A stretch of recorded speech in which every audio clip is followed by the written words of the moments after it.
Hello friends, welcome back to my YouTube channel. Friends, आज के video में आप देखने वाले हैं यूजीसी नेट के पाठ्यक्रम में लगा हुआ निबंध उठ जाग मुसाफिर। इसे लिखा है विवेकी राय ने। उठ जाग मुसाफिर 2012 में विवेकी राय के द्वारा लिखा गया है और इसी नाम से इनका निबंध संग्रह भी है, जिसमें कुल 10 निबंध शामिल हैं। तो ये भी आपको याद रखना है। निबंध यूजीसी नेट के पाठ्यक्रम में मोस्ट इम्पॉर्टेंट है। आपको सभी निबंधों को अच्छे से पढ़ के जाना है, तभी आप कुछ कर पाएंगे।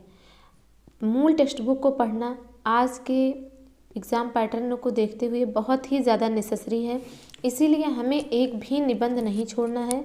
तो आज हम पढ़ेंगे उठ जाग मुसाफिर। सबसे पहले ये स्टार्ट होता है कथन यहाँ से कि वहाँ जाते समय कल्पना कर रहा था।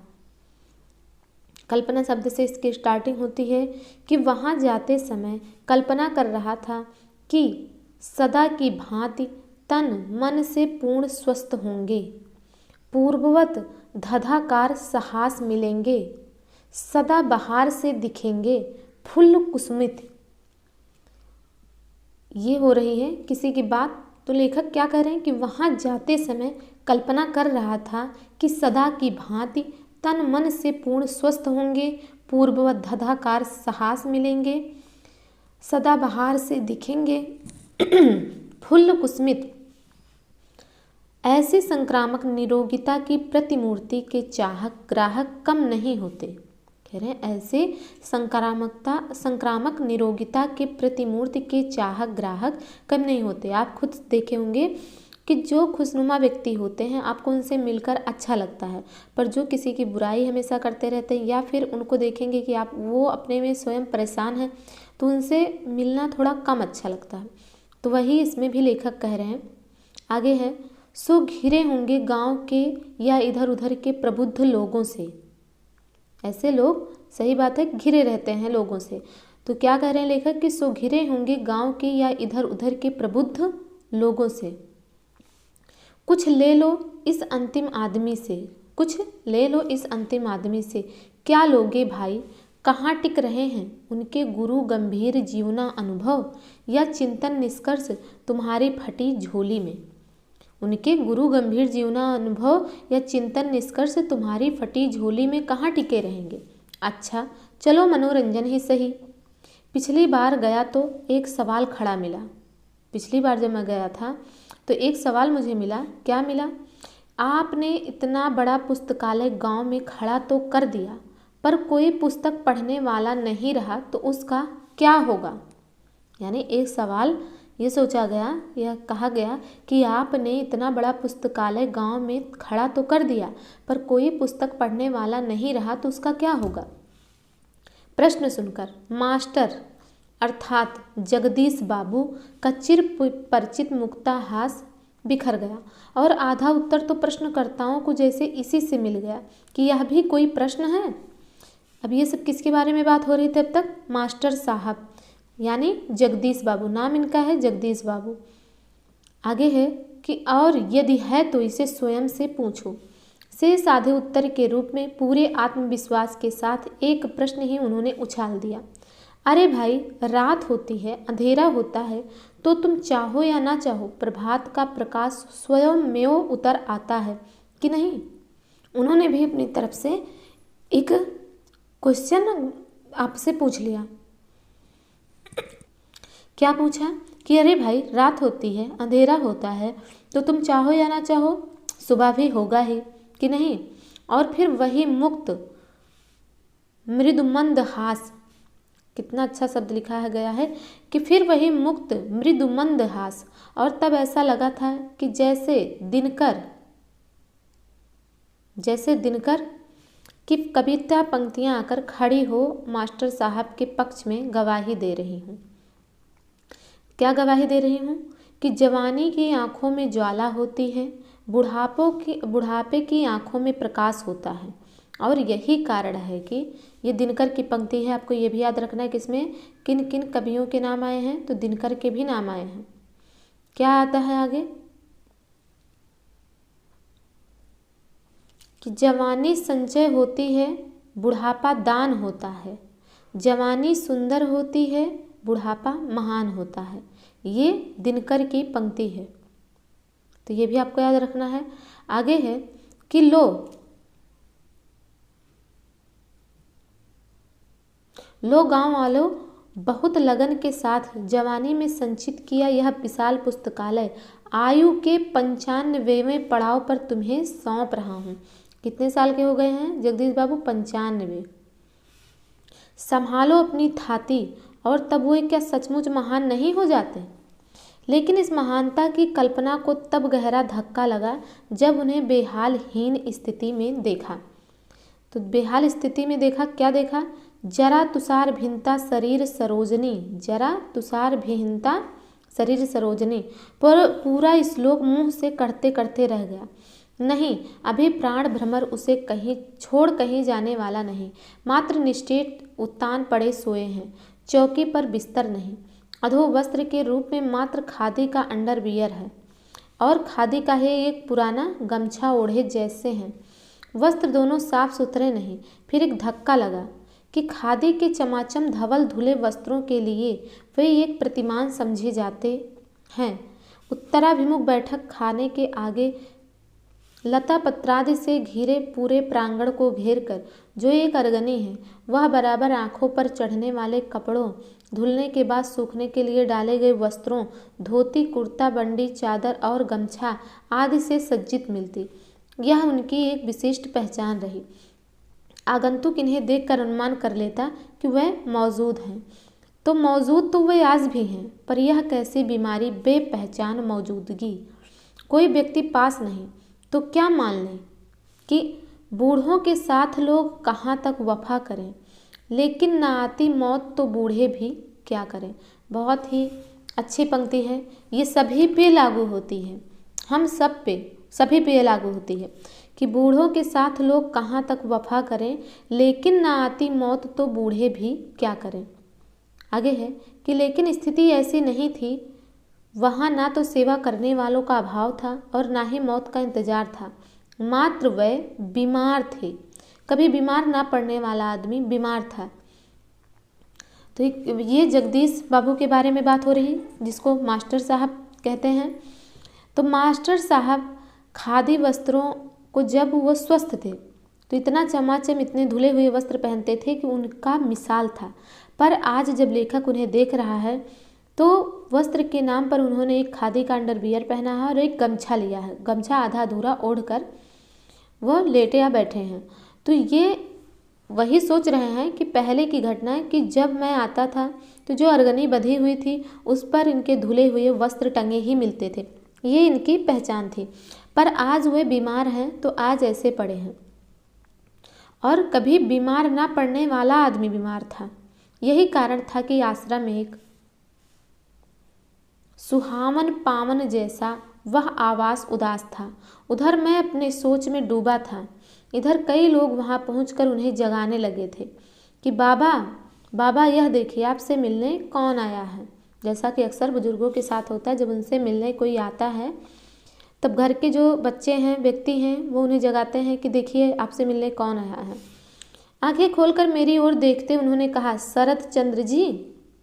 कि ये भी आपको ध्यान रखना है कि जब पहली मुलाकात हुई उनसे, पहली नहीं, जैसे जिस दिन मुलाकात हुई तो उन्होंने क्या कहा, जब वो बीमार थे मास्टर साहब, तो उन्होंने लेखक को किस नाम से संबोधित किया, तो शरद चंद्र जी बैठ जाइए। अर्थात वे मुझे पहचान ना सके। शरद चंद्र उनके विद्यालय के प्राचार्य का नाम था। ये भी आपको याद रखना कि शरद चंद्र कौन था, प्राचार्य का नाम था। बहुत कड़वा सत्य था। भीतर बेचैनी होने लगी। सामने वह ही तो हैं, पर यह कौन बोल रहा है, कितना क्रूर, कठोर और दुर्दम है। समय के हाथों इस प्रकार झटक दिया जाना। उनके एक स्वजन ने कान के पास मुंह कर जोर से जब मेरा नाम बताया तो जैसे तरंगित हो गए। सोए सोए सुपरिचित खुले हुए ऊंचे स्वर में बोले, क्षमा, बारंबार क्षमा, 1000 बार क्षमा। बैठिए बैठिए, शरीर है ना, ठीक हो जाता है तो पिछली बार की तरह बनारस चला जाएगा। यानी इसके पहले वो लेखक के साथ कहाँ गए थे, बनारस। आप कहेंगे तो आगे इलाहाबाद या फिर दिल्ली तक चले चलेंगे। अरे आपको चाय पिलाओ भाई, भोजन का भी वक्त है। फिर ना हो तो आज पुस्तकालय के लिए एक बैठक भी कर लेंगे।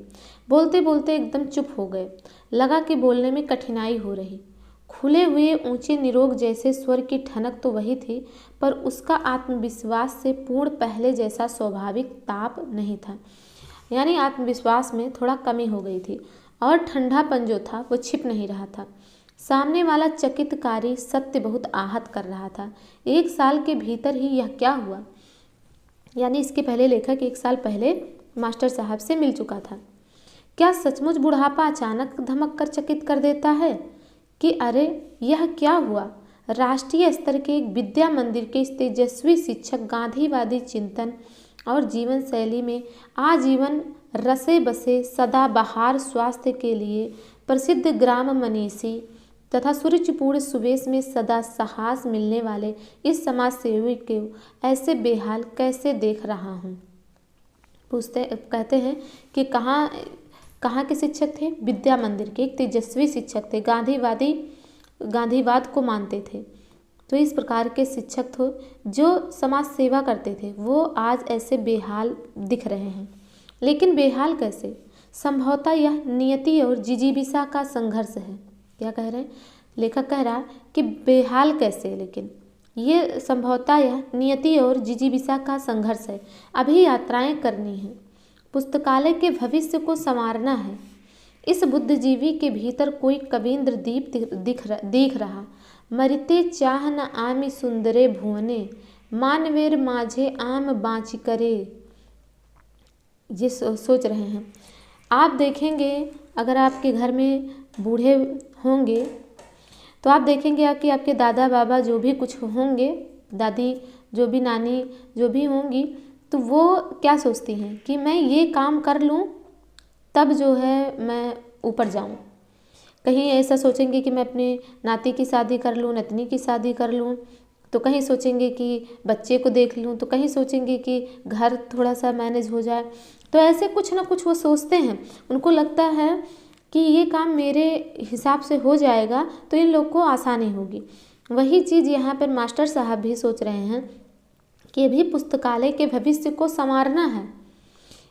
और तब कवि तो लेखक कह रहे हैं कि इस बुद्धिजीवी के भीतर कोई कवींद्र दीप्त कर रहा है, दीप्ति दिख रहा है कि मरिते चाह न आमि सुंदर भुवने, मानवेर माझे आम बाँच करे।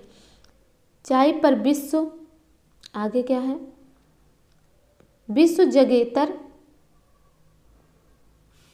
माझ खने दाड़ाइयाँ बाजाइब सौंदर्यर बासी। यानी मकान जर्जर होने से क्या, मकान मालिक जवान है। यानी मकान को शरीर की उपाधि दी जा रही कि शरीर है मकान और इसमें आत्मा जो है वो मालिक है। तो मकान जर्जर होने से क्या, मालिक तो जवान है, वह इस सुंदर संसार को और सुंदर बनाने के लिए जिएगा। यहाँ खड़े होकर बंसी बजाएगा। हाय रोग हाय दया करे उसकी बलाए, नहीं वह रोएगा धोएगा नहीं, पड़ा रहेगा शांत मौन, कोई शिकवा शिकायत नहीं। अपने प्रिय कबीर साहब की तरह बेहद के मैदान में सोया है। और किसका नाम आ रहा? कबीर का। कबीर साहब की तरह बेहद के मैदान में सोया है। कुछ निरंतर हो रहा, क्या हो रहा? शायद सुमिरन भजन। आश्चर्य। इधर मैं उनके एक स्वजन से उनकी अप्रत्याशित अवस्था के विषय में जानकारी ले रहा था और उधर अपनी मौज में जैसे मुझे सुना रहे हैं उसे अमंद स्वर में अर्धमुदी आंखों में बोलते जा रहे हैं। क्या बोल रहे थे मास्टर साहब? कि राम नाम लड्डू, गोपाल नाम घीव, हरि का नाम मिश्री और घोर घोर पीऊ। झूठे सुख को सुख कहत, मानत है मन मोद, जगत चबेना काल को चहक कर।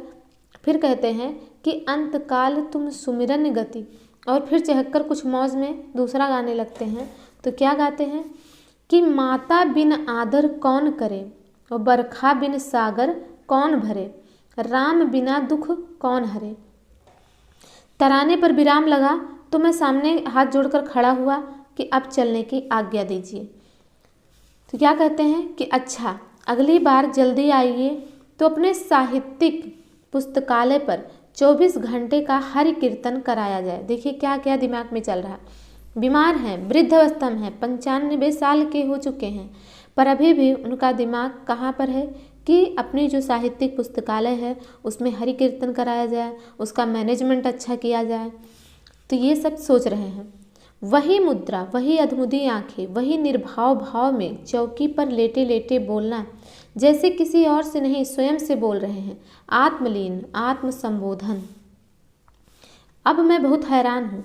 इस राम नाम लड्डू, सुमिरन भजन, हरि कीर्तन और राम बिना दुख कौन हरे वाली धार्मिक लाइन पर कभी उन्हें इस प्रार्थी भाव में नहीं देखा।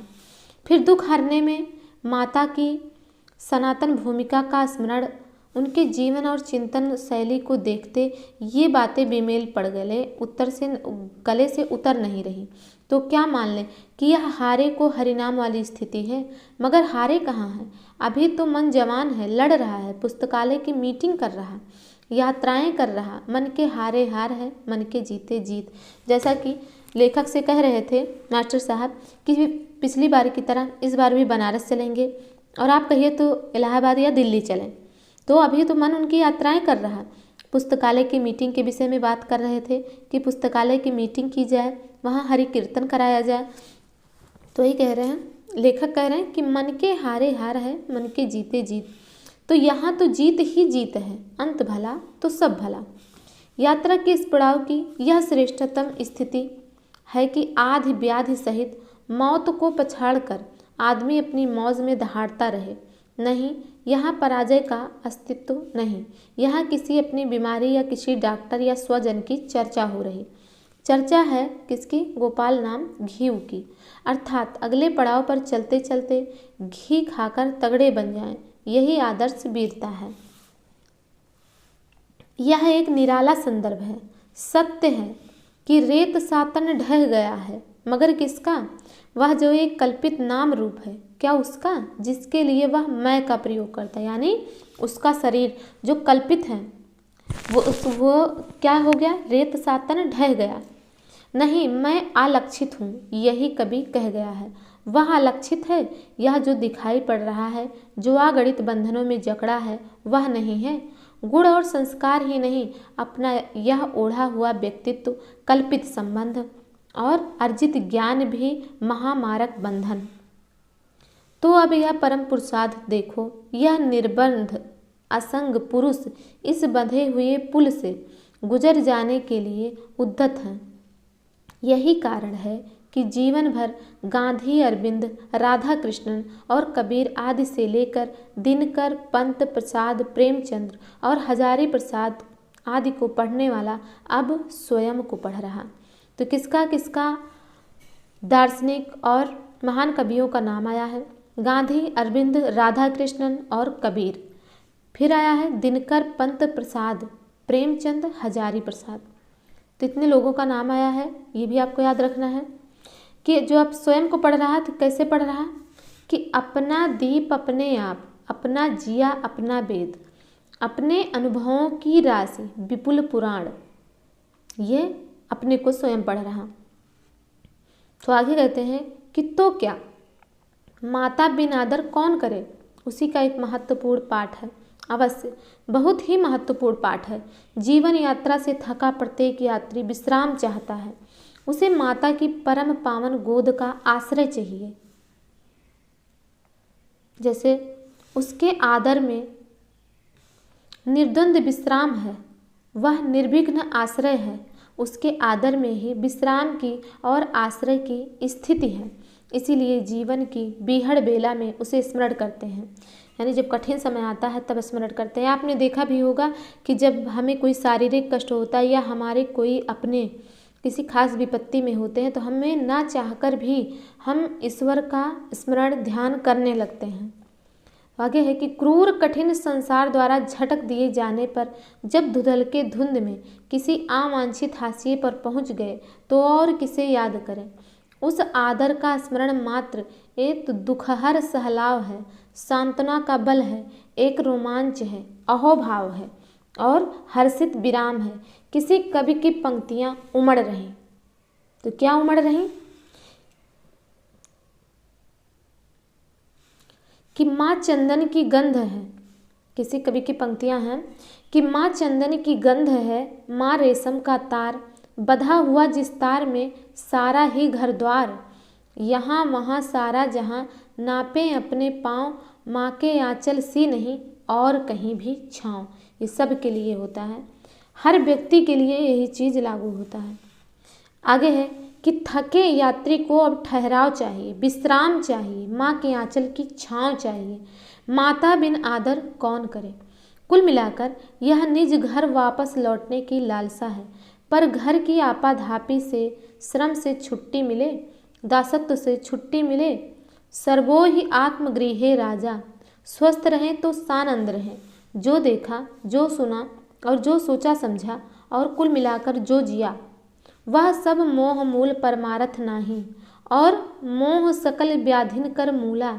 इन्हीं सारी व्याधियों से ग्रस्त दुखिया सब संसार है, उलटवासी में जीती हैं। लोगों ने कहा है कि मास्टर साहब बीमार हैं। बीमार अर्थात रोगग्रस्त, अस्वस्थ। अभी कुछ माह पूर्व तक आँख कान दिल दिमाग, चलना फिरना, हंसना बोलना, खाना पीना और व्यवहारिक जीवन जीना दुरुस्त था, तो समझ लिया कि तंदुरुस्त हैं। वह तन अब दुरुस्त नहीं है, उसके अंग काम नहीं करते हैं। कोई भी व्यक्ति तन नहीं, वह उसके भीतर उसका संचालक नियामक बनकर बैठा है। कोई भी व्यक्ति तन नहीं है, वह उसके भीतर उसका संचालक नियामक बनकर बैठा है। उसी में स्थित होना, अपने स्व के साथ होना, स्वस्थ होना है। जो स्वस्थ होगा वही शांत होगा, निर्माण मोहा होगा, निर्द्वंद निश्चेष्ट होगा, बेपहचान होगा, और वही बोल सकेगा। क्या बोल सकेगा कि माता बिन आदर कौन करे। एक चीज़ यहाँ पर आपको याद रखना है कि जो स्वस्थ होगा वही शांत होगा। स्वस्थ व्यक्ति के विषय में क्या क्या इसमें शब्द आया है कि क्या क्या होगा। स्वस्थ के लिए शांत शब्द का प्रयोग, निर्माण मोहा, निर्द्वंद निश्चेष्ट, बेपहचान, और वही बोल सकेगा। तो इतने शब्द 4-5 शब्द आए हैं कि जो स्वस्थ होगा वही शांत होगा, निर्माण मोहा होगा, निर्द्वंद निश्चेष्ट होगा, बेपहचान होगा। आगे क्या है कि भव रोग रोगी, माता का नहीं रोग का, दवा का, डॉक्टर का, अस्पताल का राग अल्पाता विक्षिप्त रहेगा। कहाँ ऐसी मौज नसीब होगी कि राम नाम लड्डू बांटे। क्या कह रहे हैं कि भव रोग रोगी, माता का नहीं रोग का, दवा का, डॉक्टर का, अस्पताल का राग अल्पाता विक्षिप्त रहेगा।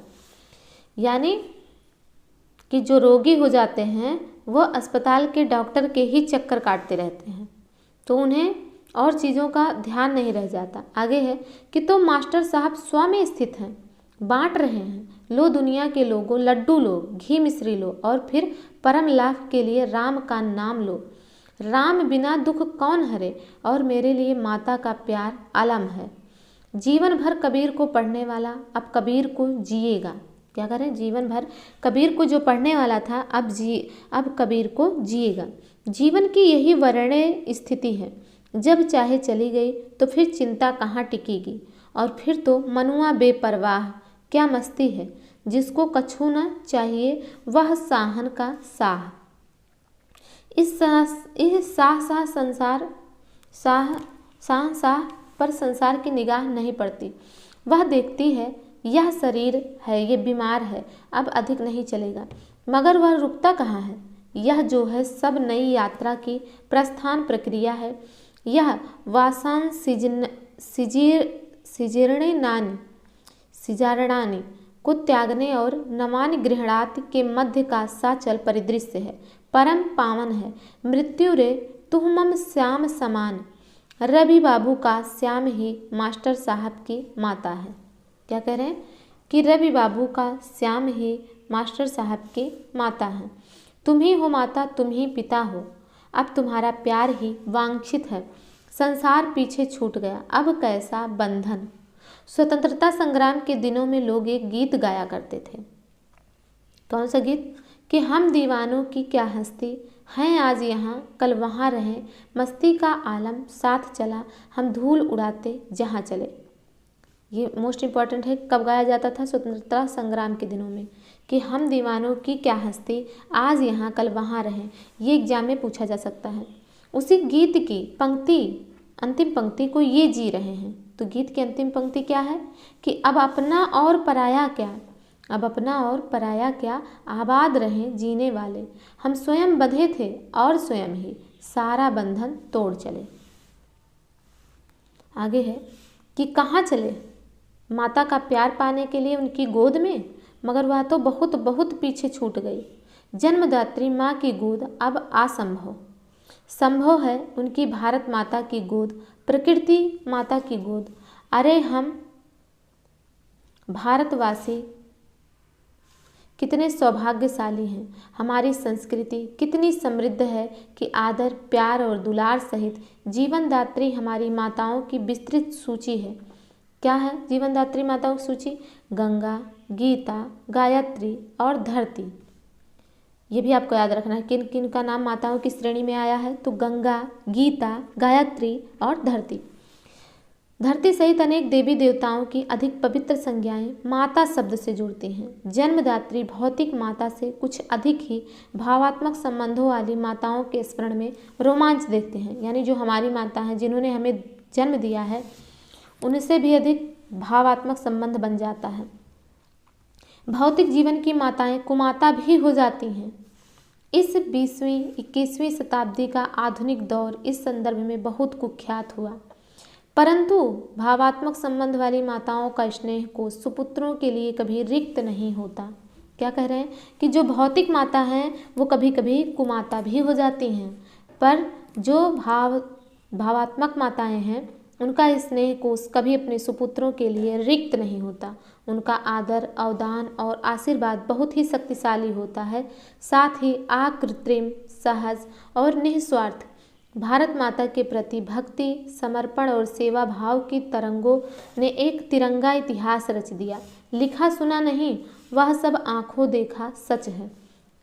समस्त भूगोल, इतिहास और पुराण से जुड़ी माताएं जन्मदात्री माँ सहित एक भारत माता के भाव में तब समाहित हो गई थी।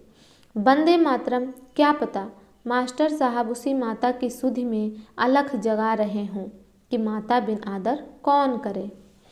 हाँ, मैं साक्षी हूँ मास्टर साहब के जीवन का प्रभात और पूर्वाह्न का। जीवन विजयी विश्व तिरंगा और भारत माता जननी हमारी, उसको शीश झुकाएंगे जैसे गीतों की गुंजार में रमा था। इनका यानी मास्टर साहब का जीवन का प्रभात, यानी जब ये यंग थे। सबसे पहले पहल उन्हें एक प्रभात फेरी में देखा था। लेखक क्या कह रहा कि जब मैंने उन्हें पहली बार देखा था तो कहाँ देखा था? प्रभात फेरी में। उनके गांव पर एक बारात में गया था। कहाँ पर गए थे? बारात में। लेखक बारात में गया था, गर्मी का दिन था। ये भी आपको याद रखना कि सबसे पहले लेखक मास्टर साहब से प्रभात फेरी मिला था, गर्मी का दिन था, वो बारात में गया था। वह सारा गांव आज़ादी के दीवानों का गांव है। सुबह लगभग 4 बजे संवेद स्वरों की आकर्षक गीत ध्वनि मेरी मीठी नींद से टकराने लगी। उठकर देखा एक जुलूस, और वह गांव की गलियों में घूमते हुए सड़क पर निकल रहा। हाथों में चक्रांकित तिरंगा झंडा लिए 2 कतारों में 15-20 लोग हैं। लोगों ने बताया आगे आगे जो 2 व्यक्ति हैं कुछ बड़े बड़े झंडे लिए, वो एक युवा और एक प्रौढ़ व्यक्ति है। उनको लोग संत जी कहते हैं, और जो युवक हैं कॉलेज में पढ़ाता है उसका नाम जगदीश है। तो ये एक प्रथम दर्शन ऐसे हुआ था।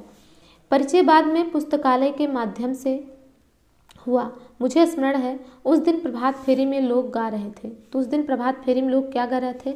उठ जाग मुसाफिर भोर भई, अब रैन कहाँ जो सोवत हैं। तो ये गाना गा रहे थे।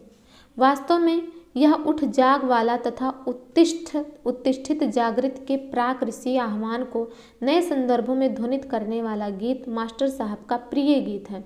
तो आपसे ये भी पूछा जा सकता है कि मास्टर साहब का प्रिय गीत क्या था? तो उठ जाग मुसाफिर भोर भई, ये गीत उनका प्रिय गीत है।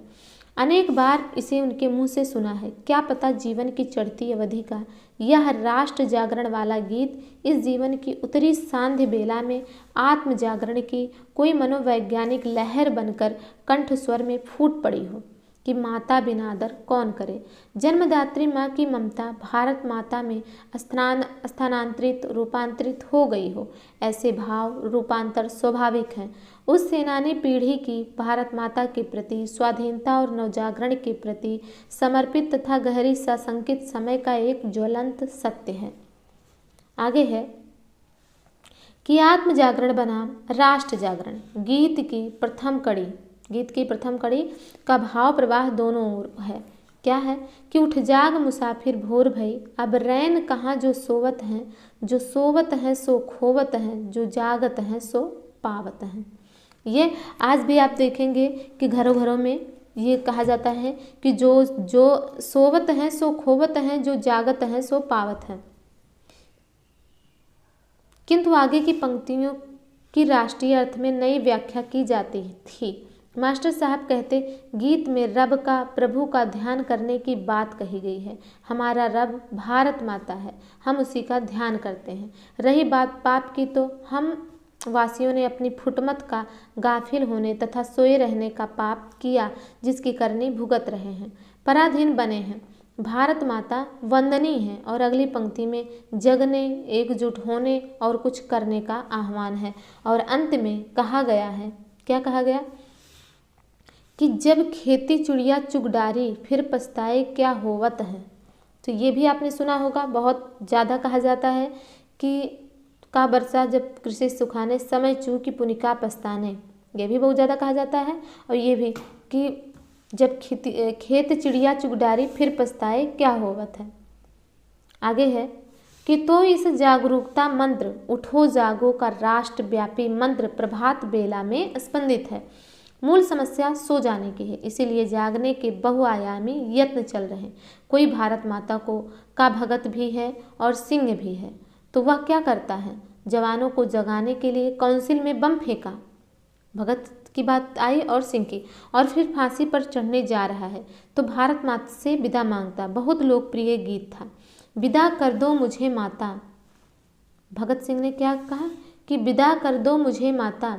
एक निराला कवि है, निराला जी की भी बात आई है, जो इस बात पर तड़प रहा है कि सिंहों की माद में आया है आज स्यार, सिंहों की माद में आया है आज स्यार, जागो भारत विशाल।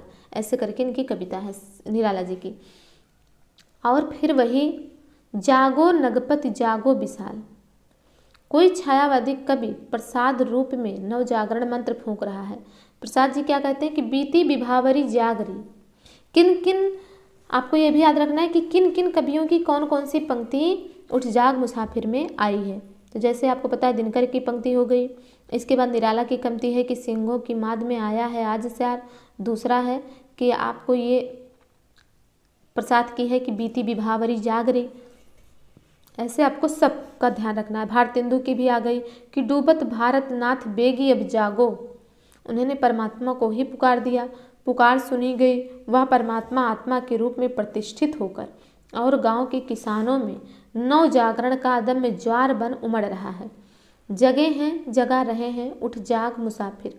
प्रभात फेरी की यह श्रृंखला गीत गुंजार से पहुंचती है आत्म बलिदान की मंजिल तक। बंदनी माँ को ना भूलो, राग में अब मत झूलो, हो जहाँ बलिशीस अगणित, एक सिर मेरा मिला लो।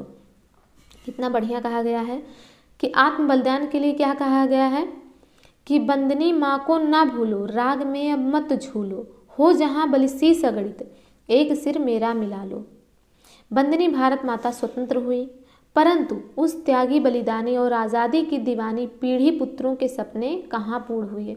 अब तो भारत माता का नाम लेना भी गुनाह जैसा। उस नाम का सारा रोमांच ओट तंत्र के बुलडोजर में चपकर चूर चूर हो गया। समर्पितों में से कुछ कुंठित हो मर खप गए, कुछ पथभ्रष्ट हुए, ऐसे कि देश को कांटों से बचाते बचाते फूलों की मालाओं में डूब गए। कुर्सी, कमाई, पार्टी प्रॉपर्टी और लोकतंत्र बनाम धनबल तंत्र, बाहुबल तंत्र वाले अंधे युग के भ्रष्टाचार भगत गा बजा कर नाच रहे हैं। तो क्या कह रहे हैं कि अब हाँ नाचो बहुत गोपाल और चोर मचावे शोर। तब मास्टर जैसा व्यक्ति अब क्या बोले, किस सोए देश को जगाए। अब मान ले कि पुस्तकालय उसका भारत है। भारत अब किसे मान्य कह रहे हैं? पुस्तकालय को। अंधेरी रात के बाद प्रकाश को आना ही है, तब वह घर लौटे। माता बाट देख रही, माता बिन आदर कौन करे। माता भूमि पुत्रो अहम पृथिव्या, एक शब्द जोड़कर उसे एक उच्चासन प्रदान करें। मातृभूमि, जन्म दिया माता सा जिसने, किया सदा लालन पालन, जिसकी मिट्टी जल से ही रचा गया हम सबका तन। तो इस प्रकार से ये माता के विषय में पुनः कहा गया। आगे है कि पंडित मन्नन द्विवेदी गजपुरी की इस कविता में मातृभूमि के अवदानों को लता दुम्रादि सहित रक्षाकारी उपादानों की ओर संकेत के बाद कभी एक मार्मिक बात कहता है। क्या कहता है?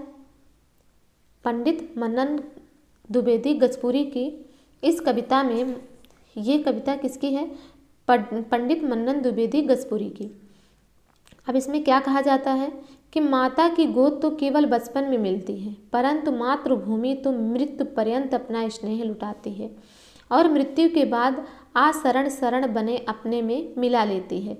अंत में कवि कहता है, तो क्या कहता है कि ऐसी मातृभूमि मेरी है स्वर्ग से भी प्यारी, जिसके पद कमलों पर मेरा तन मन धन सब बलिहारी।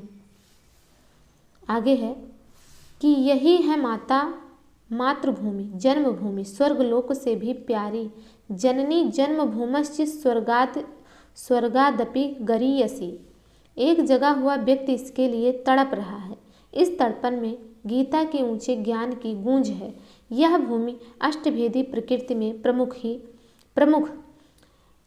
ही यह भूमि ही माता है और पुरुष में परमात्मा पिता है और ना कोई माता है और ना पिता है, वे तो निमित्त मात्र हैं।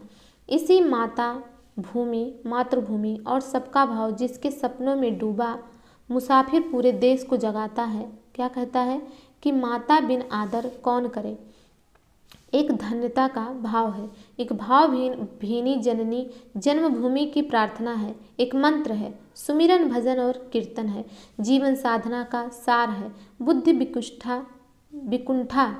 बुद्धि विकुंठा नाथ समाप्तम मयोयुक्तयः, अब आश्रय नहीं तुम्हारा परमाश्रय चाहिए। संसार का आश्रय हार है और परमाश्रय जीवन की जीत। ये भी आपको याद रखना है कोटेशन कि यह कोटेशन ऐसे भी पूछा जा सकता है कि यह कोटेशन किस निबंध में आया है, तो आपको बताना है उठ जाग मुसाफिर। बस अब शरण दो माता एक मर्मस्पर्शी पुकार है। अंतिम परीक्षा की घड़ी में वाल्मीकि की सीता जी ने भी पुकारा था। वाल्मीकि की सीता जी ने भी पुकारा था, तो क्या पुकारा था? माधवी देवी विम्बरम दातु महर्ति, यानी पृथ्वी माता मुझे अपनी गोद में स्थान दे। माता का आदर मिला, वह उत्तीर्ण हुई, यानी उन्हें माता का आदर मिला और वह उसके अंदर चली गई।